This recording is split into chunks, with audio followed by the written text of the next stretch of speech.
네, 다시 인사드리겠습니다. 저는 서울시 교육청 진로직업교육과 장학사 김주현입니다. 반갑습니다. 제가 이 자리에 선 이유는 원래 진로직업교육과에서는 이런 걸 하지 않아요. 이번 9월 1일자로 제가 이쪽으로 이동을 했는데 그 전에 근무하던 곳이 서울시 교육청 교육연구정보원이었고요. 그 안에서 메타버스 플랫폼을 개발하라는 명령을 받고 2022년부터 지난 9월까지 2년 반 정도의 개발 기간을 거쳐서 메타버스 플랫폼을 개발을 했습니다. 그 개발하는 기간 동안 여러 가지 어려움들도 있었는데 어쨌든 올 6월 달에 최종 솔루션이 나왔어요. 그래서 지금 학생들한테 배포가 된 상황이고 학교에서 활용을 하고 있는 시점입니다. 그래서 그 전체적인 기획과 만들어가는 과정에 대해서 간단하게 설명을 드리려고 자리에 올라왔습니다.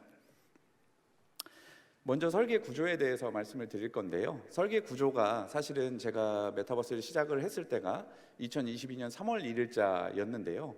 2021년부터 코로나가 거의 이제 소강 상태에 들어가고 22년이 되면서부터 마스크를 벗느냐 마느냐 이런 이야기들이 좀 돌았습니다. 그러다 보니 메타버스 이제 끝나가는 시즌 아니니? 라는 질문들을 엄청나게 많이 받았어요. 그럼에도 불구하고 저는 이제 교육청에서 어쨌든 오더가 떨어졌으니까 이걸 만들어내야 하는 거죠. 그리고 만들면서 당위성을 만들어야 됐습니다. 사실 그 당위성을 만드는 게 굉장히 힘들었었어요. 그래서 그냥 답은 현장에 있다고 저는 이제 권한을 가지고 있으니까 현장에 계신 선생님들을 모셨습니다. 유치원 빼고 초등학교, 중학교, 고등학교 그리고 학교 종류로 나누면 일반고, 특성화고, 특수학교 이런 식으로 선생님들을 몇 분을 모셔서 굉장히 많은 워크숍을 진행을 했었습니다. 왜냐하면 메타버스는 끝났다고 하지만 메타버스를 교육적으로 활용하는 것은 이어질 수도 있다는 판단이었거든요. 그래서 수많은 워크숍을 통해서 나온 결과는 이런 것들이었습니다. 기존의 줌이라든가 아니면 구글 밋이라고 하는 것들을 사용하는 것처럼 학교 현장에서 메타버스 플랫폼을 쓰는 것도 하나가 있겠다. 그것을 저는 활용이라고 정의를 했었고요. 그 다음에 이야기한 것들이 메타버스 환경을 직접 만들게 하는 게 굉장히 중요하겠다 였습니다. 다들 아시겠지만 마인크래프트나 아니면 로블록스나 저희 아들만 해도 벌써 로블록스에 빠져서 하루에 2시간씩은 그걸 꼭 해야 되는 상황이거든요. 지금은 이제 남이 만들어 놓은 게임을 만들어 놓은 걸 사용하는 입장으로 지내고 있지만 앞으로는 저희 아들도 자기가 만들고 싶은 공간을 만들어서 메타버스 공간에 올려놓고 자기 거를 이용하는 사람들을 보면서 굉장히 흐뭇해할 거라는 생각이 들더라고요. 그래서 이 두 가지 개념을 가지고 플랫폼을 만들자라고 정의를 했었습니다. 그럼에도 불구하고 메타버스에 접근을 하려면 다운로드를 받아야 되고 프로그램 설치를 해야 되고 이런 홈페이지가 필요하더라고요. 제일 왼쪽에 있는 것들이 2022년에 구축했던 랜딩 페이지고요. 지금 여기는 사실 GIF를 다 넣었었는데 그리고 링크를 다 넣었었는데 그거를 보여드리기는 조금 어려워서 meta.sen.go.kr 이라고 하는 사이트에 들어가 보시면 서울시교육청에서 서비스하고 있는 메타버스가 탑재되고 학생들이 만든 솔루션들이 탑재되는 사이트를 보실 수 있습니다. 제일 왼쪽에 있는 것이 그 랜딩 페이지이고요. 이 랜딩 페이지에 들어오면 저희 솔루션을 메타쌤 솔루션을 다운로드 받을 수 있고 자기 컴퓨터에다가 설치를 해서 저희 메인 플랫폼에 들어오게 설계가 되어 있습니다. 2023년에는 그 메인 플랫폼을 만들었어야 됐는데 저희 입장에서는 사실 계약이 굉장히 어려웠어요. 어쨌든 타이트한 기관에 있다 보니 5천만 원 이상은 여성 기업이나 장애인 기업 이래야 되고 용역을 하려면 그 앞에 있는 수십 장, 수백 장의 용역 설계서를 만들어야 되고 그러다 보니 이 작업이 굉장히 쉽지는 않았다라는 말씀을 먼저 드릴 수 있을 것 같습니다. 그래서 저희가 돌파구로 찾은 방법 중에 여기 아마 계약 관계자들이 계실 것 같은데 라이선스라고 하는 개념을 도입을 했어요. 용역 같은 경우에는 우리가 원하는 바가 구체적으로 다 적시가 돼서 문서가 나가야 되는데 라이선스 방식은 있는 제품을 구매하는 형태가 되니까 그런 것들은 서류 간소화라든가 아니면 담당하는 장학사, 연구사 아니면 또 다른 기관에서 요청을 할 때 굉장히 편하게 작업을 할 수 있었던 것 같습니다. 그 다음에 광장의 도입이라고 돼 있는데요. 랜딩 페이지가 처음에 메타버스 플랫폼으로 들어오는 구멍이지만 그 메타버스에 들어와서도 또 다른 곳으로 분기돼서 나가는 곳이 필요하겠더라고요. 그 개념을 광장이라고 잡아놨습니다. 그리고 플랫폼에 들어와서 광장에 딱 접속을 하고 나면 그 다음에 각각의 행사가 이루어지거나 교육이 이루어지거나 아니면 게이미피케이션이 적용된 공간에 접속을 하거나 이런 것들을 할 수 있게 설계가 되었습니다. 지금까지 과정이 요 세 가지 2024년까지의 과정이었고요. 오른쪽에 보시면 2025년 내년 예산을 잡아서 이제 디지털 트윈이라고 하는 걸 적용을 해봐야 되는 상황입니다. 이 디지털 트윈 같은 경우에는 학교 현장에서 굉장히 많이 필요하기는 합니다. 왜냐하면 점점 더 안전에 대한 것들에 대한 요구를 그 학교 현장에서 강조하고 있고, 그러다 보니 뭐 커터칼 이거 초등학교에서 못 쓰는 거 혹시 알고 계시나요? 예전에는 그냥 다 자르고 했지만 손을 베이는 게 안 되기 때문에, 그리고 그 책임 소재 때문에 초등학교에서 커터칼을 사용할 수 없습니다. 그리고 개구리 해부 이런 것들 할 수 없습니다. 생명 관련된 것들이기 때문에. 근데 이런 것들이 메타버스에서는 다 가능하잖아요.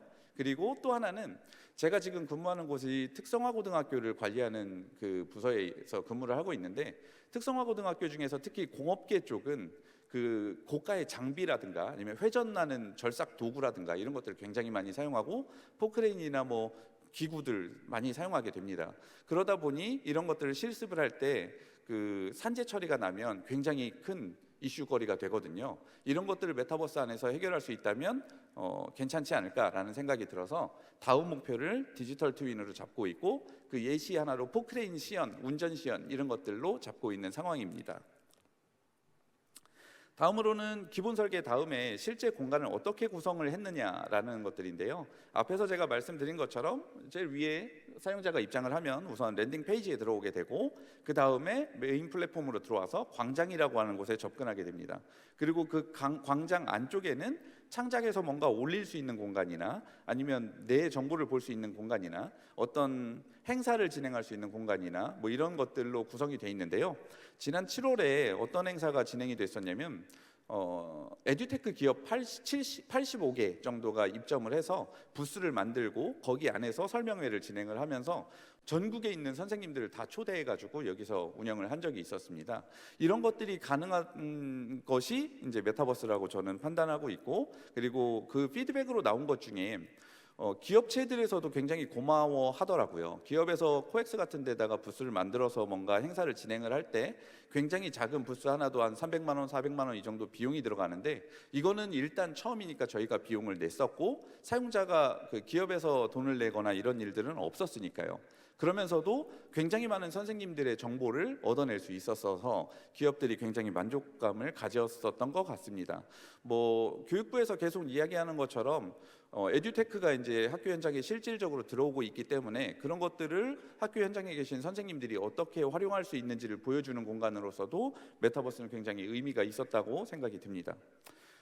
다음으로 랜딩 페이지, 이것들은 아까 설명을 다 드렸던 거고, 이것도 사실 GIF로 보여드리면 굉장히 화려하게 뭔가 보여드릴 수 있는데, 이건 뒤쪽의 발표 자료에 저희 메타쌤 화면으로 보여드리도록 하겠습니다.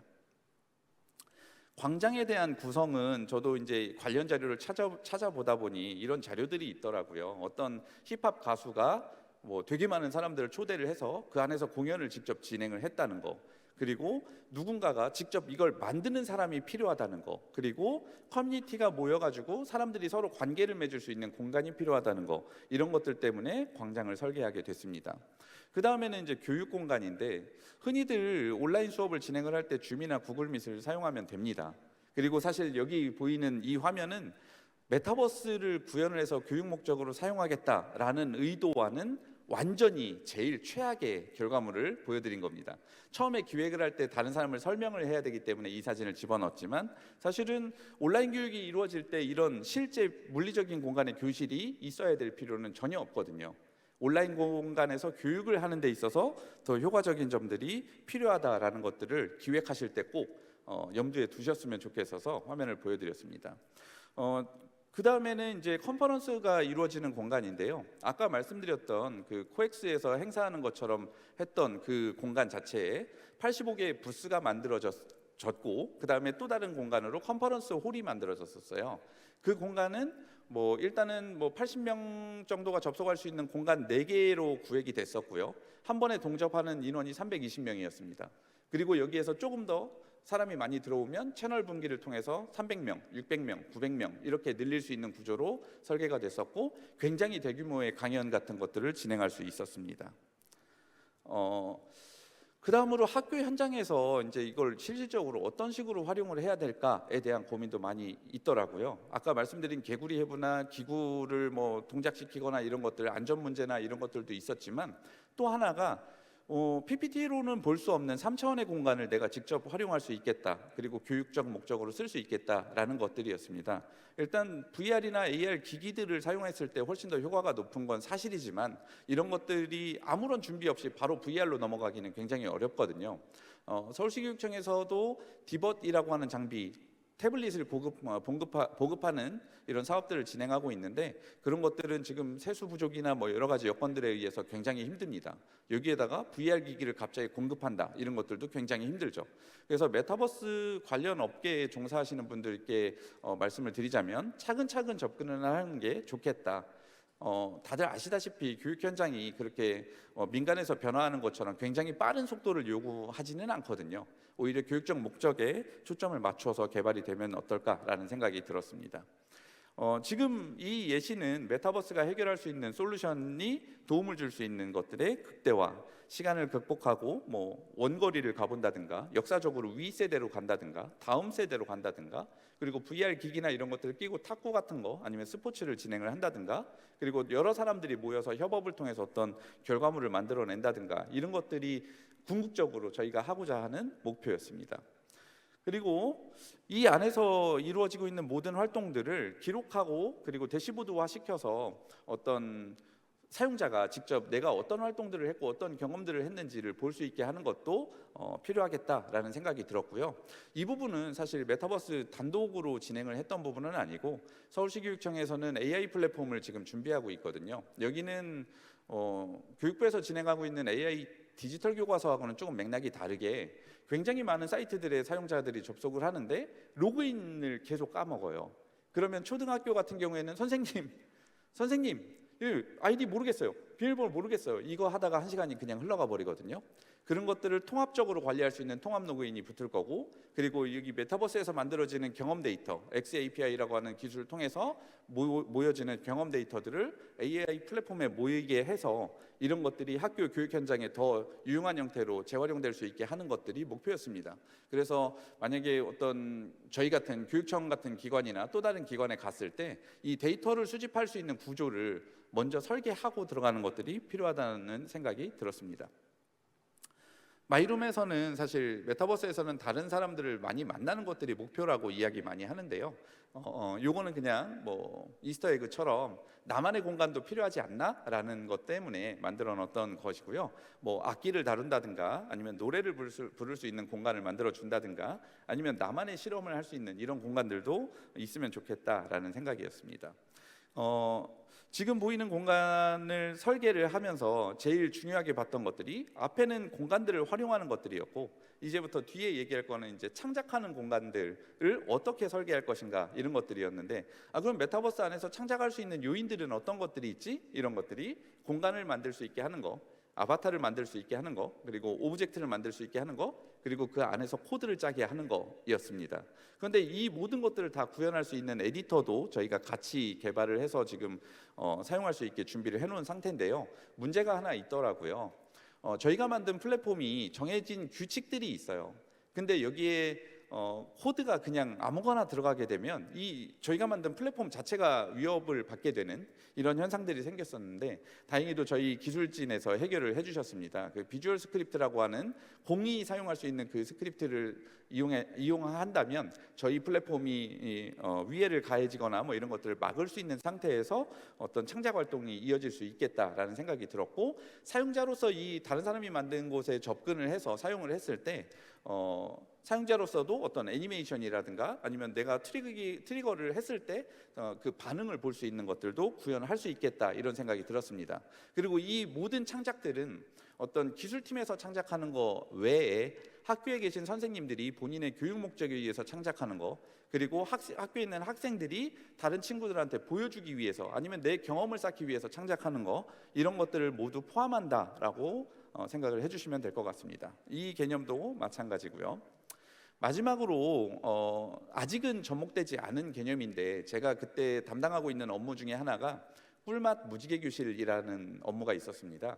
그거는 서울시교육청의 초등학교, 중학교, 고등학교 학생들 중에 암이라든가 백혈병이라든가 이런 것들 걸린 사람들이 1년에 한 350명에서 400명 정도가 입교하는 서비스예요. 제 사업이에요. 그랬는데 거기에 있는 아이들은 거의 누워 있거나 집에 있거나 머리가 이렇게 빠지는, 항암 치료 때문에 머리가 빠지는 그런 현상들이 생기는데, 그 학생들이 정상적으로 수업을 받을 수 있었으면 좋겠다라는 개념에서 실제 학교 현장과 아이들이 있는 곳과 연결을 시켜버리는 디지털 트윈이 필요하겠다라는 개념도 있었습니다. 내년에 사업이 계속 진행이 된다면 아마 슈퍼히어로 쪽에서 이 기능들도 다 구현을 시켜주지 않을까라는 기대를 하고 있습니다. 다음으로는 저희 실제 개발됐던 화면에 대해서 이제 보여드리려고 합니다. 한번 보시죠.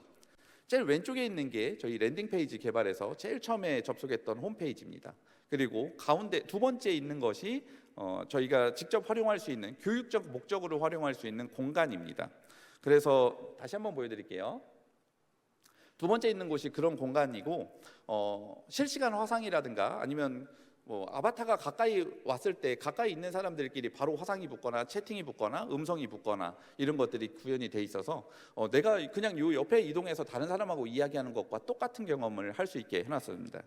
그리고 세 번째에 있는 것이 이제 광장이라는 개념이고, 랜딩 페이지를 통해서 설치한 프로그램을 실행을 시키면 세 번째 있는 곳에 가장 먼저 접속을 하게 되는 상황이죠. 그리고 마지막에 있는 것은 아직 구현이 안 된 상태에서 아까 것들을 다시 한번 보셨다라고 보시면 될 것 같습니다. 지금 이 장면이 그때 컨퍼런스를 진행을 했을 때 다른 사람들이 들어오는 장면, 그리고 여러 사람들이 만났을 때, 그리고 지금 이 화면을 자세하게 한번 보시면 지금 이 스폰이 되는 공간 말고 이 스폰되는 공간 바깥쪽에서 다른 아바타를 만났을 때 오른쪽 상단에 화상챗이 바로 뜨는 것을 보실 수 있을 거예요. 이런 것들도 구현이 돼 있는 상태입니다. 왼쪽 상단에 있는 것들은 교실이라고 되어 있는데, 저희가 만든 공간 중에 교실, 컨퍼런스홀, 부스홀, 그리고 몇 가지 것들이 있고, 그리고 각각의 콘텐츠들이 있어요. 그래서 다른 사람하고 협업을 통해서 뭔가 점수를 얻고 랭크를 쌓는 공간, 그리고 휴지를 줍거나 이런 행동들을 통해서 점수를 쌓는 공간, 그리고 그런 점수들을 모아서 숲을 만들어 가지고 발전을 시켜 나가고 1년 동안 농사 지은 것처럼 이렇게 여러 사람이 만드는 공간, 그런 것들도 포함이 되어 있는 상태입니다. 강당 그림이고요. 여기는 한 번에 320명이 접속이 가능합니다. 그리고 갤러리라고 하는 부분이 있고, 아까 행사했던 부스 공간입니다. 왼편에 있는 갤러리 공간은, 이거는 뭐냐면 아까 창작을 계속 이야기를 했었는데, 서울시교육청에는 굉장히 많은 교육 사업들이 있고 거기에 창의예술센터라는 것들이 있습니다. 창의예술센터가 1, 2, 3센터가 있고 4센터를 지어야 되는 상황이었고, 강남 쪽에만 센터가 없는 상황이었어요.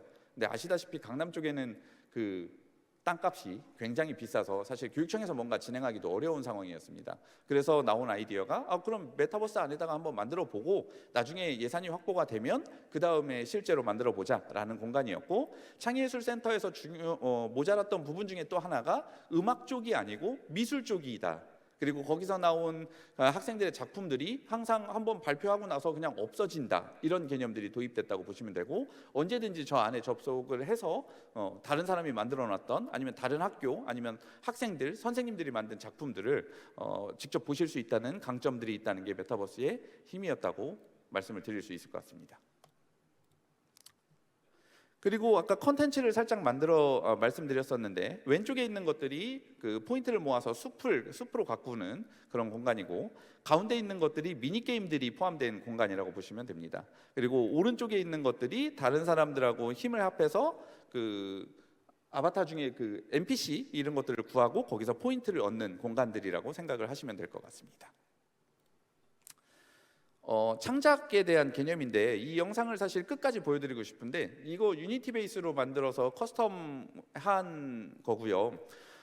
제가 연수를 30시간짜리도 받고 막 15시간짜리도 받고 제가 직접 운영도 하고 별짓을 다 해봤는데 유니티라고 하는 도구가 사실 일반적인 학교 선생님들이 접근해서 뭔가 만들어낸다는 거는 굉장히 어렵다라는 게 결론이었습니다.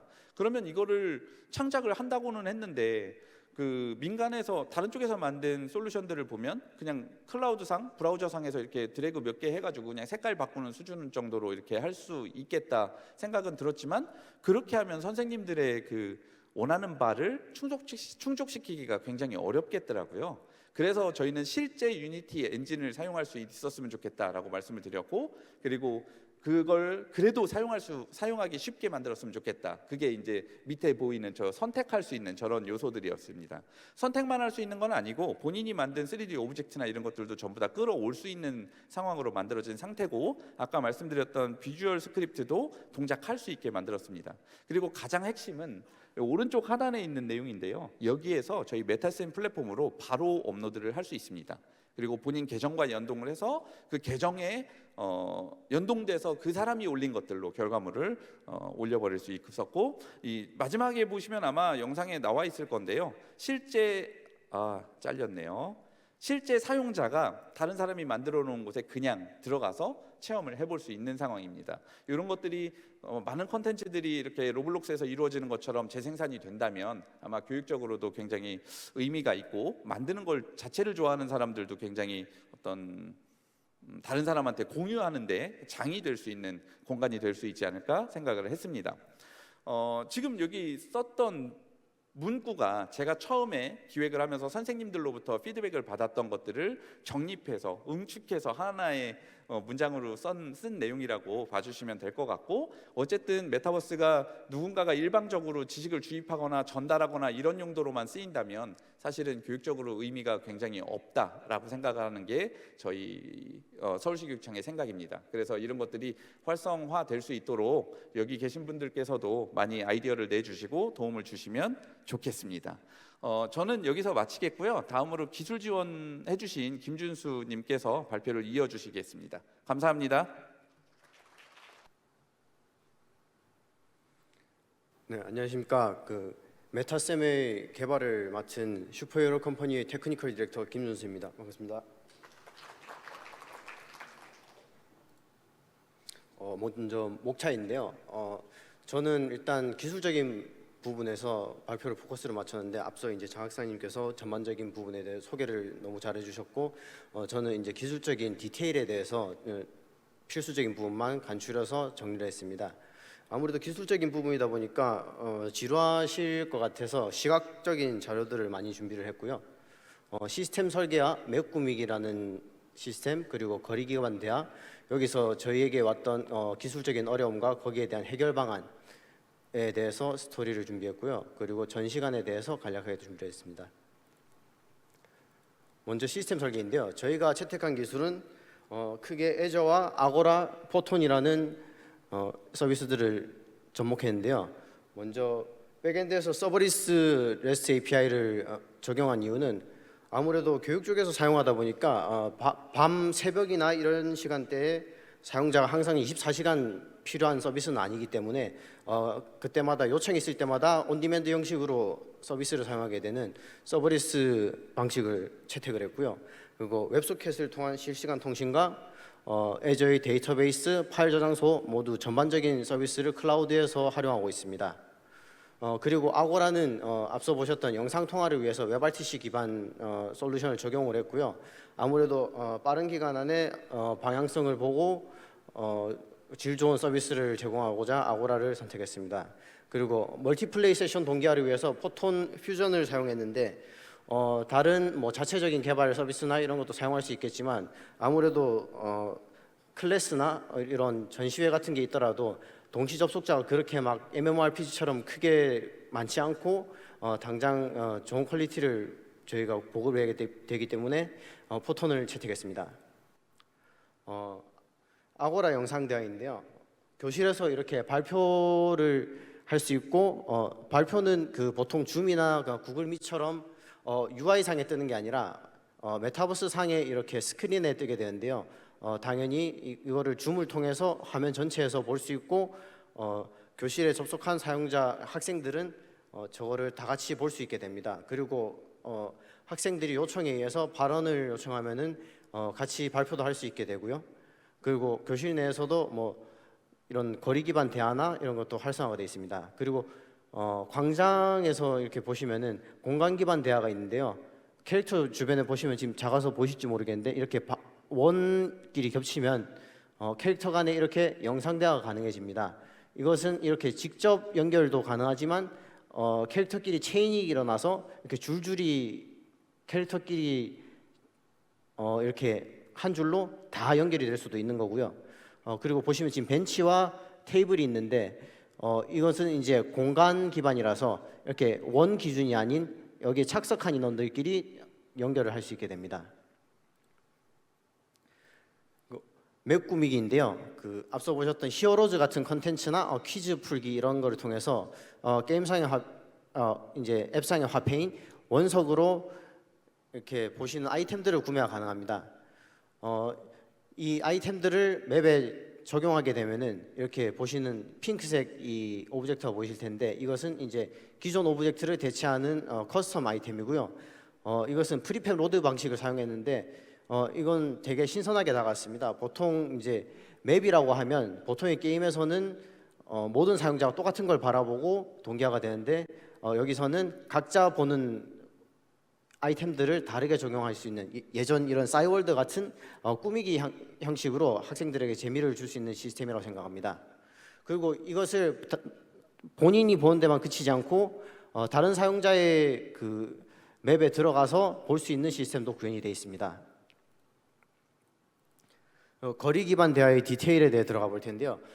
먼저 이상적인 방법으로는 이렇게 A부터 J 유저끼리 모든 유저들이 하나의 그룹으로 영상 대화를 하는 것입니다. 여기서 근데 문제가 뭐냐면 이 유저가 여기 보시면 브릿지 역할을 하고 있는데요. 이 유저가 나갔을 시 이렇게 A, B, C, D 유저 한 그룹, F부터 J 유저까지 한 그룹 이렇게 두 그룹이 나뉘어져야 합니다. 근데 여기서 기술적인 부분으로 저희가 되게 고민을 많이 했고요. 상당히 많은 부분에 대해 고민을 해봤는데 먼저 트리 구조를 적용을 해보려고 했습니다. 근데 이것은 보시는 바와 같이 이렇게 유저가 늘어날수록 점점 트리가 복잡해지고 참조의 순환이 발생할 수도 있고 연결이 많아질수록 성능이 급격히 저하되는 단점이 있어서 이 방식은 채택하지 않기로 했습니다. 다음으로 그래프 방식을 적용하려고 했는데요.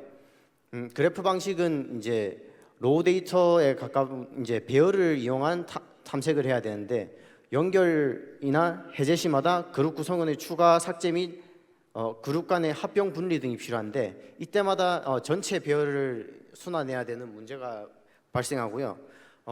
그리고 사용자의 수가 점점 많아질수록 사용자의 수 제곱이 필요하기 때문에 만약에 예를 들어서 사용자가 100명이다. 100명이 연결을 해야 되면은 100 곱하기 100으로서 만의 사이즈의 배열을 생성을 해야 되는데 매번 이거를 탐색한다는 것은 성능적으로 너무 부하가 크기 때문에 이 방식도 채택하지 않기로 했습니다. 그리고 마지막으로 이제 거리 기반이다 보니까 아무래도 물리적인 측면에서 접근을 했습니다. 유니티의 기본적인 물리 트리거 이벤트와 이제 그룹핑을 위한 딕셔너리 구조를 적용하기로 했는데요. 그룹핑을 할 때마다 특정 아이디의 그룹을 생성하고 그리고 그룹 간에 이제 연결점이 생겼을 때 합병을 하는 것도 딕셔너리로 처리를 하게 했습니다. 앞서 보셨던 케이스에서 이제 J가 나갔을 때인데요. 여기서 그룹은 A, B, C, D 그리고 F부터 J까지 있습니다. J가 속한 그룹은 J가 나갔기 때문에 이 해당 그룹에 대해서만 탐색을 하게 되면 되는데요. 아까 보셨던 뭐 그래프나 이런 거 같지 않지 전체 탐색을 하지 않고 이 특정 그룹만 순환하면 되도록 하겠습니다. 해당 그룹에 대한 콜라이더들을 다시 활성화시켜서 트리거 이벤트를 다시 일으킴으로 인해서 그룹을 나누게 했고요. 이상적으로 A부터 D까지 그리고 FG, HI 이렇게 그룹이 나눌 수 있게 해결을 했습니다. 그리고 전시관인데요. 앞서 보셨던 에디터 화면입니다. 여기서 유저들은 미리 이렇게 짜여진 틀에서 편집을 할 수 있게 되고, 아까 잠깐 말씀해 주셨던 비주얼 스크립팅이라는 게 있는데요. 저희가 이 부분도 고민을 많이 했습니다. 이제 저희 개발자들은 C샵으로 코딩을 하는 거에 되게 익숙한데요. 근데 이제 일반적인 유저들, 학생들이나 선생님들이 활용하실 때에는 아무래도 C샵을 배워야 하고 거기에 대해서 난이도도 높고, 일단은 문제가 뭐냐면 거기서 내용이 달라지기 때문에 저희가 번들화를 통해서 다운로드 받아서 메타셈 앱에서 그 해당 번들을 이제 로드를 해서 보게 되는데, 그 번들에 대해서 앱에 있지 않은 스크립트가 들어가게 되면은 동작을 하지 않게 됩니다. 그래서 여기서 많은 방법을 찾아봤는데 마침 윤시에서 비주얼 스크립팅이라는 패키지가 있기 때문에 이거에 대해서 테스트를 해보았습니다. 저희가 샘플로 몇 개를 테스트해봤는데 메타셈 앱 내에서도 번들을 다운로드 받아도 이미 비주얼 스크립팅 패키지가 적용이 되어 있기 때문에 모든 기능들이 정상적으로 동작을 하는 걸 확인했고요. 이 부분에 대해서 교육 분야에서 그 스크래치라는 거를 아실지 모르겠는데 블록 기반 코딩, 비주얼 스크립팅 코딩 툴이 있습니다. 그런 비슷한 개념이라서 학생들이 배우기에도 아무래도 간단하고, 그리고 무엇보다 그 웹 리퀘스트라는 기능이 빠져 있기 때문에 무분별한 API 호출이나 불건전한 콘텐츠의 확산 이런 거를 방지하게 할 수 있어서 이 부분도 좋았던 것 같습니다. 그리고 메타셈 클라이언트에서 이렇게 확인하실 수 있고요. 저희가 이제 메타셈은 앞으로 지금 무궁무진하게 개발할 계획이 많습니다. 제가 이제 간접적으로 가이드만 하다가 직접적으로 이 프로젝트에 투입되어서 개발 및 관리를 한 지는 얼마 되지 않았는데요. 지금 내부적으로 리팩토링과 최적화 및 다양한 지금 접근을 통해서 많은 성능 개선을 이룬 상태고, 앞으로는 더 질 좋은 컨텐츠와 다양한 컨텐츠를 빠른 시일 내에 개발해서 배포할 수 있도록 가능할 것 같습니다. 감사합니다.